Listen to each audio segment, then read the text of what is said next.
जोड़ा ब्लॉक अंतर्गत बड़ धरण अफिम चाष को नष्ट कला प्रशासन। अवैध भाव नदी कूल चली बड़ धरण अफिम चाष ताकू नष्ट करछि केन्दुझर जिला प्रशासन।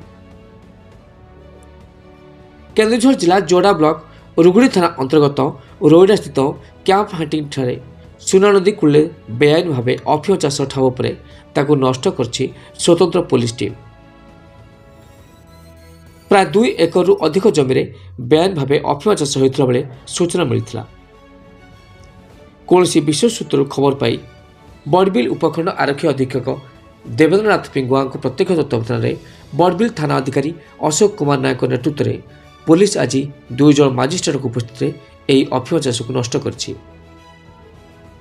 तेबे यह अफिम चाष केते दिनरू एठारे एभली अवैध भाव अफिम चाष कराउतला, अफिम चाष पछरे आंतरराज्य निशा बेपारी संपृक्ति अच्छी ताकू नहीं सन्देह कराउछि। केन्दुझरु सरोज कुमार महापात्र रिपोर्ट।